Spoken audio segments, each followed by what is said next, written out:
Hello, everyone, and welcome to Archie Viking. This is the second video I'm doing this year for this year's Juneteenth holiday. The subject of the subjects of this video are the 1848 St. Croix Slave Rebellion and the Fireburn Labor Riots in the Danish West Indies. Now, right off the bat, you might be wondering, what are the Danish West Indies? Well, the term the Danish West Indies is a term that was applied to three islands within the Caribbean in the Americas. That for a time, for 100, 150 years or so, a couple hundred years, fell under the purview of the Kingdom of Denmark, Norway. And with these islands specifically being St. Thomas, St. John, and St. Croix, which currently make up what are known as the U.S. Virgin Islands, which you can see here on this map and this map.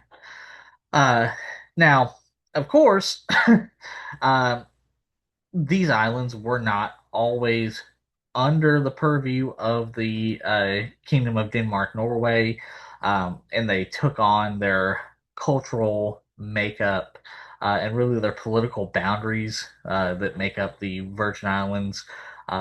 Only they only took these up after a long series of processes, events, and catalysts. And now, of course, all of us watching this video, we only know the Virgin Islands as they are today as part of the United States. There's literally nobody alive who knows them any other way, and that's fine. But again, it was not always the case. So in order to better understand how the culture and history and political boundaries of what is now the United States Virgin Islands, or what used to be the Danish West Indies, developed, we need to go back a little bit further in time to understand the broader picture. Starting with the Caribbean prior to the founding of the Danish West Indies. So, prior to the arrival of the Kingdom of Denmark, Norway, and other European empires, the islands that would become known as the Danish West Indies were inhabited by the indigenous Arawak, Taino, and Kalinago peoples. And in fact, these indigenous groups continue to persist in the region and other neighboring regions well into the modern day, despite the brutal genocidal policies of European empires. And here's an example of some pictures of the Arawak peoples. And you'll note in this picture here, as well as in other pictures that I'll show in a minute, uh, these are fairly recent pictures from the 1900s and the 1920s and such, showing that these indigenous peoples are indeed still present in the region. But here are the Arawak peoples, and then here's a picture of the Taino peoples in a Taino village. In fact, here's a map of the Taino speaking, the Taino language groups. And then here are the Kalinago peoples here and here. Then, between 1492 and 1499 CE, Christopher Columbus would begin the European colonization of the islands that would become known as the Danish West Indies, with Columbus brutally massacring and enslaving the indigenous peoples of the islands. Now, I have already done an in-depth video on Christopher Columbus and his genocidal policies that I will include in the iCard. And then after the end of Christopher Columbus's reign as governor of the region, the Spanish Empire would continue to brutally massacre and enslave the indigenous peoples of the Caribbean from 1499 well into the 1800s CE. And now this brings us to our next section, the foundation of the Danish West Indies. So, between 1622 and 1648 CE, King Christian IV of Denmark would grant merchants permission to establish a West Indian trading company in the Caribbean. However, the 30 Years' War would result in a loss of interest in the West Indies as the Kingdom of Denmark-Norway became embroiled and temporarily became uh, a key member state that participated in the 30 Years' War. And all of this would happen again between 1622 and 1648 CE, which is really when the 30 Years' War happened. well, really the 30 years were actually happening from 1618 to 1648 CE, but you still get the general idea. Eventually, Danish interests in the Caribbean would resurface, and as these Danish interests in the Caribbean resurfaced, King Christian V of Denmark Norway formally chartered the Danish West India Company sometime in July of 1670 CE. And then the Danish West India Company would found the colony of St. Thomas in 1672 CE, the colony of St. John in 1675 CE, and then later on they would purchase the island of St. Croix from the French Empire in 1733 CE. And here is a map of all three of those islands.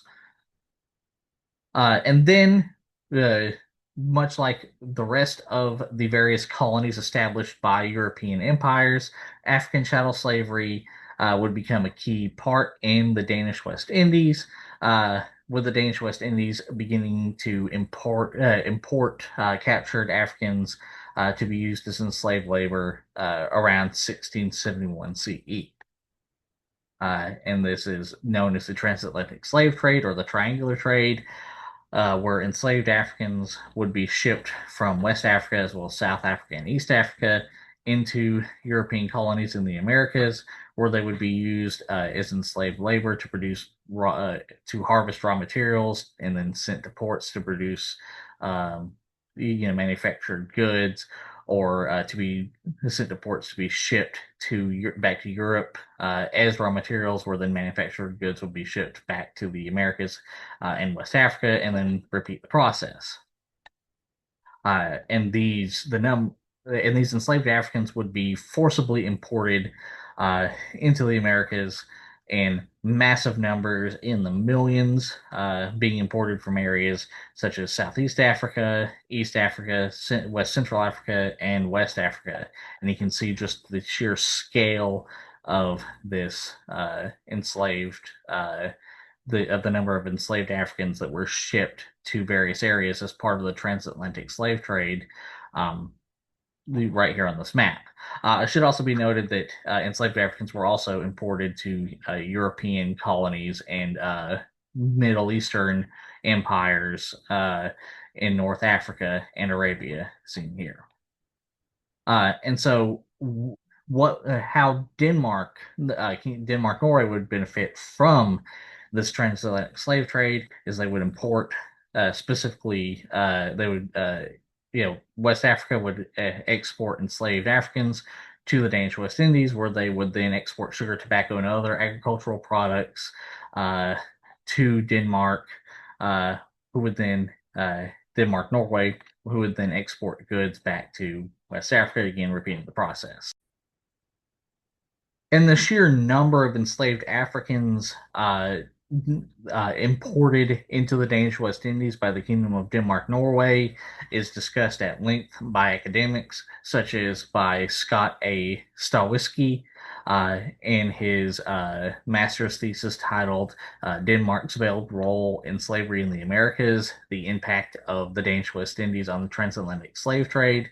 And you can see in this table the sheer number of voyages taken to West Africa and from West Africa, and the sheer number of enslaved Africans who were embarked and disembarked to and from West Africa in the Danish West Indies.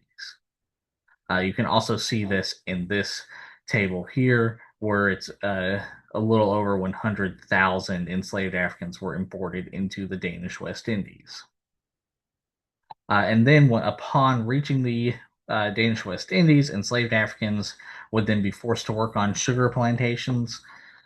And the enslaved Africans in the Danish West Indies would also, as a result of this, face brutal treatment at the hand of white Danish enslavers.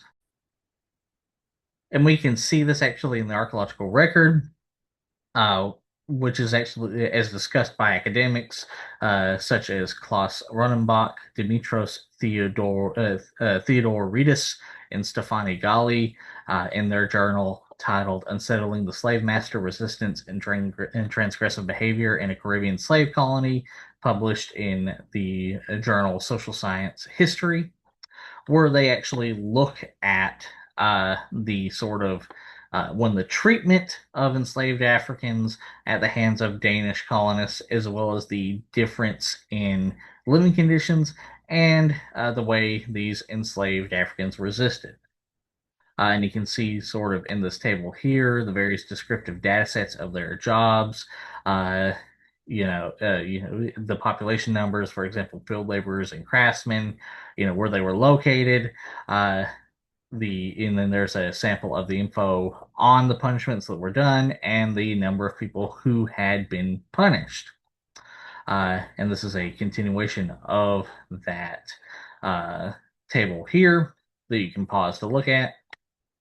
And then we have these tables here, which are factors associated with the characterization of enslaved people, persons or persons who were punished for crimes, and why they were punished for crimes, odds, ratios, and etc. And you can pause to look at those numbers here.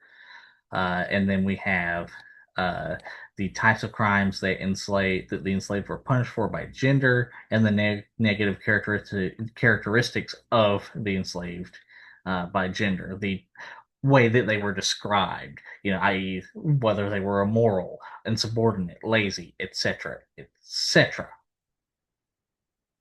And then on top of this, enslaved Africans in the Danish West Indies were often separated from their families in various markets, which was pretty typical, where entire families would be separated and sold away from each other to other wealthy white enslavers. You can see that here and in this previous picture here. Um, Also, on top of this, enslaved Africans in the Danish West Indies had terrible living conditions and would often live in simple wattle and daub dwellings, which you can see here and here. And here's a sort of an aerial view of one of those villages they lived in. In response to the brutal treatment inflicted by white Danish enslavers and refusing to remain enslaved, 150 enslaved Africans from the West African Akwamu Empire would then rebel against the Kingdom of Denmark-Norway on the Danish colony of St. John.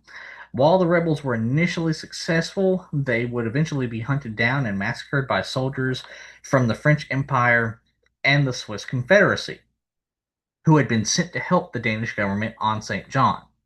This event would become known as the 1733 CE slave insurrection on St. John, with this event happening between November 23rd, 1733, and August 25th, 1734 CE.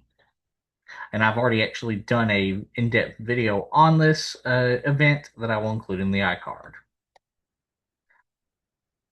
Enslaved and free Africans in the Danish West Indies would then begin to, both during, before, and after the insurrection on St. John, would begin to intermarry with the indigenous peoples of the Caribbean and white Danish colonists.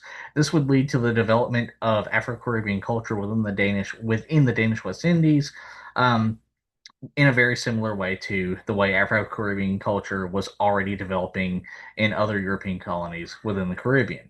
And I have to say that because it's important to note that this was not the only origin of Afro-Caribbean culture, because the Spanish Empire, the French Empire, the Dutch, etc., all had colonies in the Caribbean. So each region of the Caribbean has its own specific types of Afro-Caribbean culture, if you will. And we can actually see this phenomenon discussed by multiple academics, such as Paul Joseph Lopez Oro, uh, who talks about this in his paper, Black Caribs and Garifuna, Maroon Geographies of Indigenous Blackness, that was published in the journal Small Axe, volume 25, number 3, where he discusses the various examples of this cultural blending and intermarrying of cultures from African, indigenous, and Danish cultures that appear in the region. And you can see a picture of this, some of these rituals and cultural practices here. And then we can also see this in the archaeological record as discussed by Stefan Lennick in his paper titled Considering Multi-Scalar Approaches to Creolization Among Enslaved Laborers at Estate Bethlehem, St. Croix in the U.S. Virgin Islands, published in the International Journal of Historical Archaeology, where Lennox specifically looks at the estate Lower Bethlehem in the St. Croix Virgin Islands, where they found one examined various features and found very large numbers of pottery sherds, which you can see the counts found uh, in this excavation in this table here.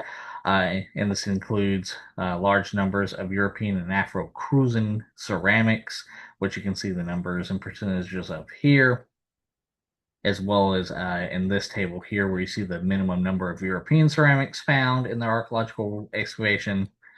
And then we can also see this in this paper here by Alicia Odewell, H. Thomas Foster, and Joshua M. Torres, titled "In Service to a Danish King: Comparing the Material Culture of Royal Enslaved Afro-Caribbeans and Danish Soldiers at the Christiansted National Historic Site," published in the Journal of African Diaspora Archaeology and Heritage in 2017, where they look at the Christiansted National Historic Site in St. Croix, specifically looking at these areas here: a scale house, a Danish West India and Guinea Company warehouse, a steeple building, a Danish customs house, and Fort Christians Varen. I apologize to anybody from Denmark for possibly butchering that. And here's a map of the various dwellings that they identified in this archaeological investigations, specifically identified as dwelling spaces for enslaved Africans and Afro-Caribbeans. And here's a map of the various subsurface anomalies that were found with ground-penetrating radar around the customs house. And then here's a picture of the remains of a conch shell floor, which unfortunately had heavy disturbance from modern pipelines. And then here's an inventory of all the artifacts from the stump removal excavation, which includes things like lithium material, knife blade fragments, glass bottle fragments, Afro-Crucian ware, clay pipe stems, as well as various other items such as European ceramic sherds, mortar. They found coral blocks, etc., etc. And then here's another example of that. This is another inventory list from the Phase 1 and Phase 2 excavations targeting the enslaved Afro-Caribbean residences. And again, you can see basically similar things to what I already just talked about.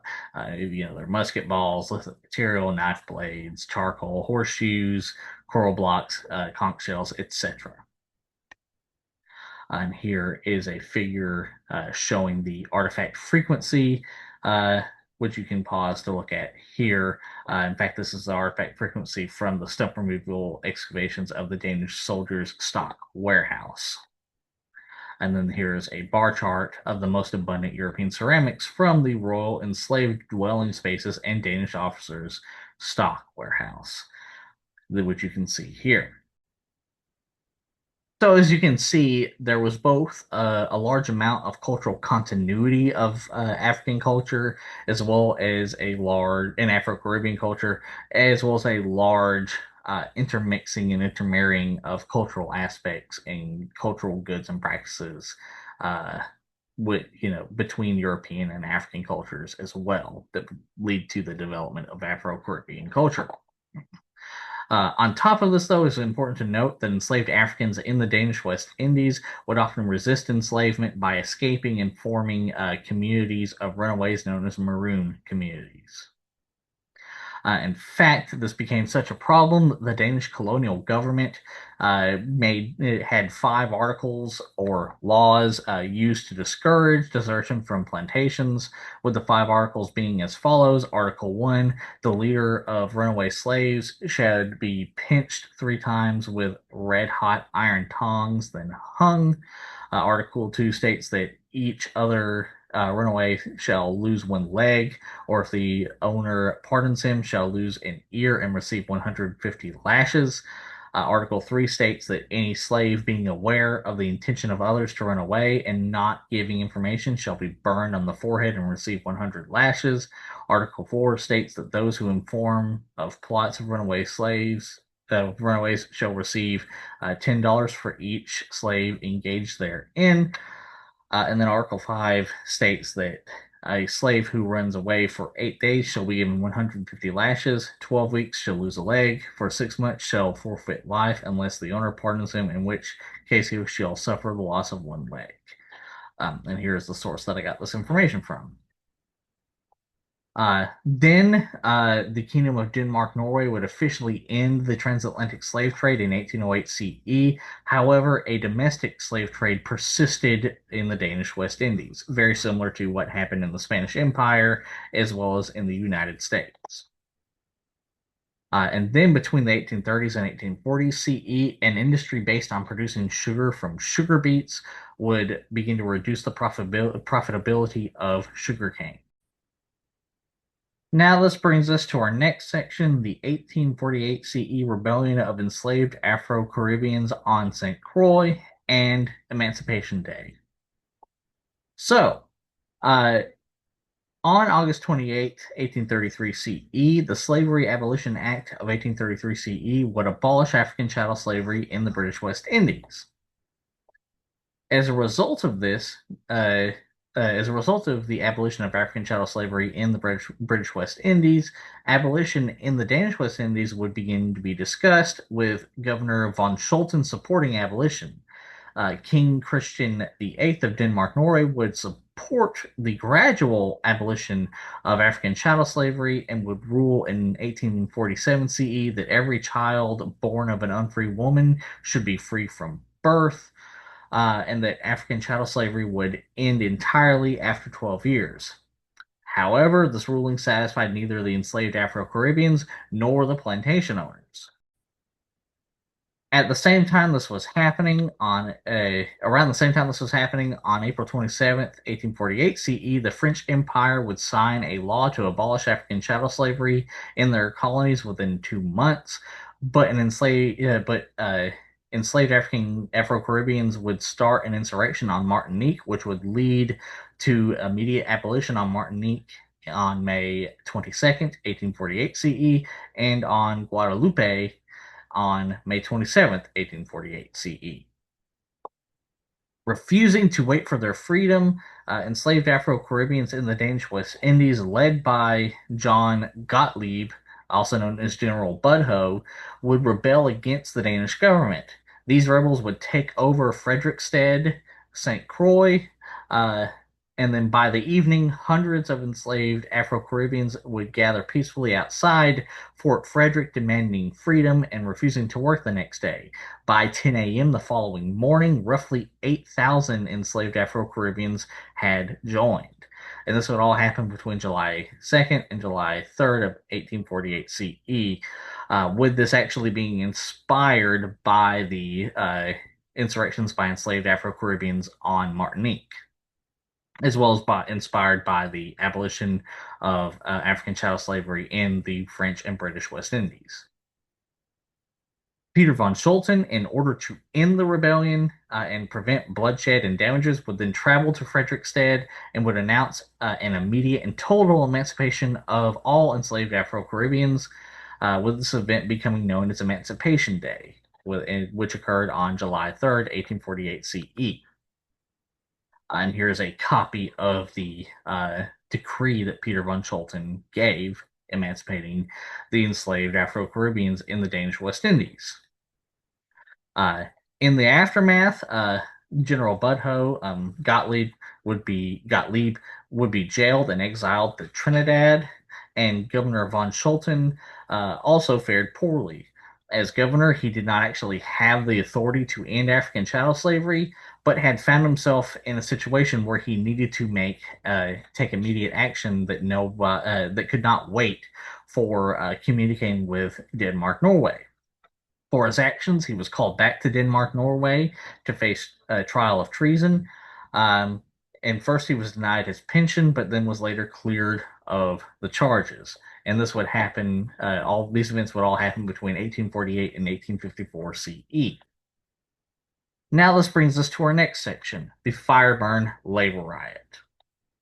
So, uh, in January 1849 CE, just 1 year after African chattel slavery had been abolished in the Danish West Indies, the Danish government would create a labor act. This would lead to the now free Afro-Caribbean laborers being forced to sign contracts that would bind them and their families to the same plantations where they had previously worked, causing them to become debt peons and enslaved again in all but name, which in turn reinforced a slave master relationship.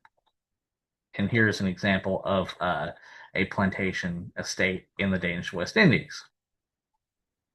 As employees, former enslaved Afro Caribbeans were no longer the plantation owner's responsibility and did not receive food and care from their employers. Now, I do want to cut in here a little bit. Enslaved Africans and Afro Caribbeans, African Americans, etc., being the responsibility of white enslavers does not mean is not necessarily a good thing either, because again, the nature of the brutal institution of African chattel slavery. So I do not want anyone watching this or reading this to assume that's what this means. It just means that they were now suffering for uh, different but similar reasons, if you will. And then, as part of a sharecropping system, some formerly enslaved Afro Caribbeans would receive a small hut, a little land, and some money. However, this one time compensation did not change the harsh working conditions. On top of this, the Labor Act also created fixed salaries and labor conditions for all plantation workers, eliminating any opportunities for bargaining. Then, as plantation work became increasingly unattractive, many workers left the islands to seek better opportunities.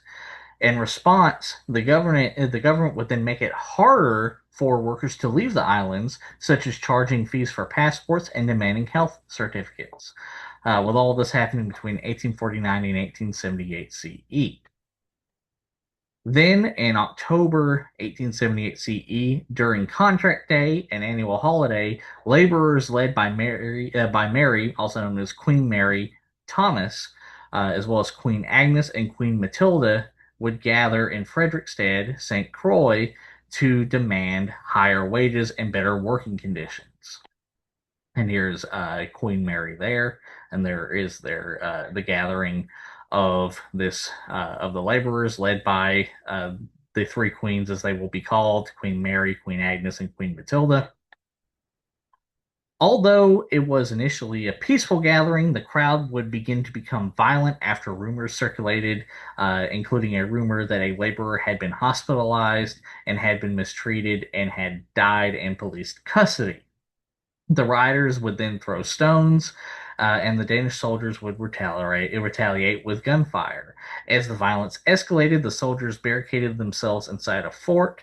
Unable to scale the gates to access the fort, the rioters would then turn their focus on the town and begin looting it, using torches to burn many buildings and plantations. Here's a picture of the riot and the fort that the soldiers took refuge in.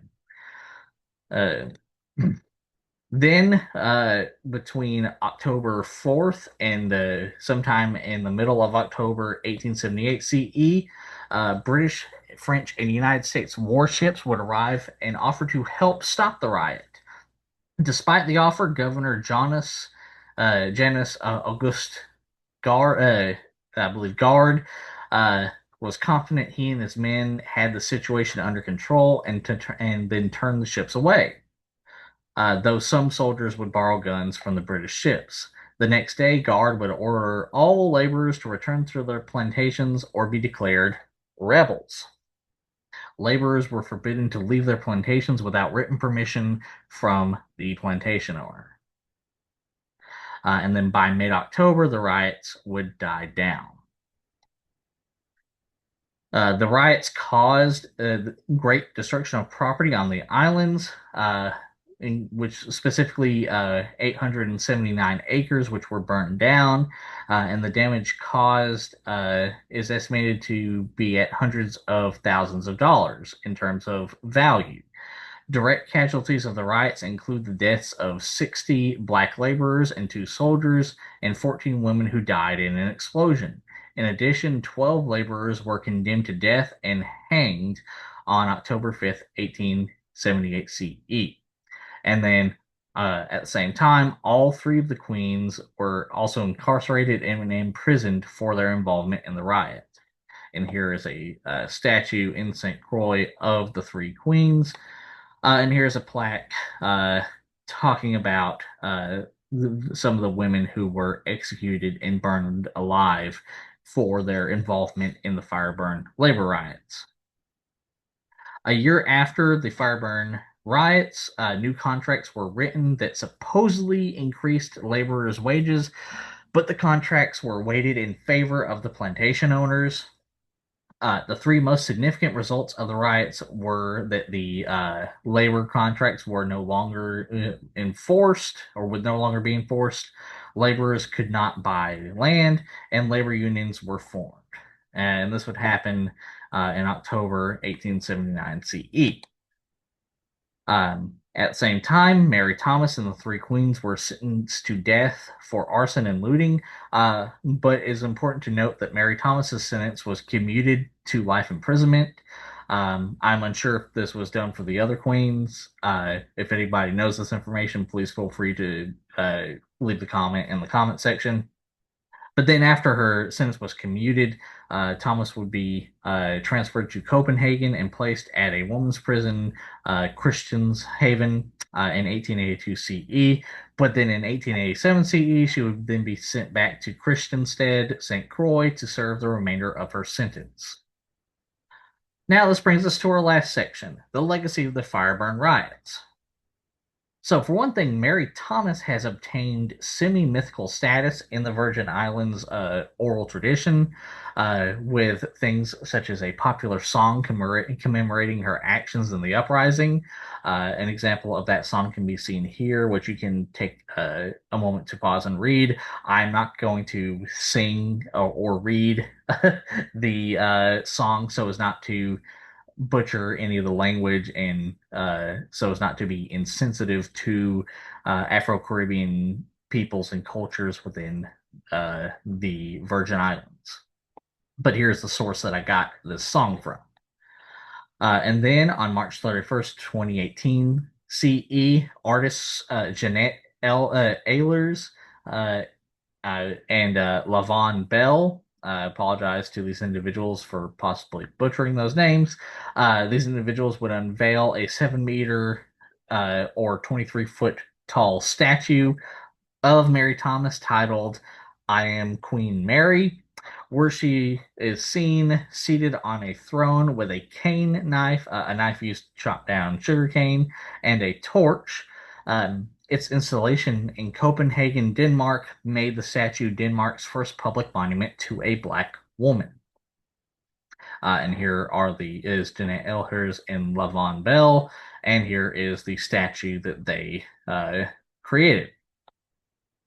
And then, also in 2018 CE, a book titled Fireburn, the Screenplay, a story of passion ignited based on the history of St. Croix, was written by Caribbean American writer Angela Golden Bryan and was published, with the book paying tribute to Queen Mary and the other leaders of the revolt.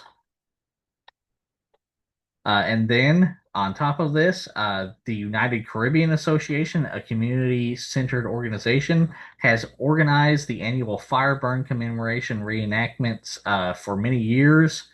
honoring the 1878 CE labor revolt led by Queen Mary, Queen Agnes, and Queen Matilda. These reenactments have been a cornerstone of the cultural memory in the territory, offering the community a way to actively preserve and honor its history. And I should note that there are other legacies, important legacies of the Fireburn Labor Riots, as well as the other things I talked about in this video. However, there's only so much I could talk about in this video, otherwise, it would be a much longer video. So, with that, that ends this video. I hope everyone enjoyed learning about these events. And I hope everybody learned a lot just in general on top of that. If y'all would like me to cover any of the subjects I discussed in this video in greater detail in later videos, please feel free to leave a comment in the comment section. And remember to like, share, and subscribe. And I hope you all have a good day.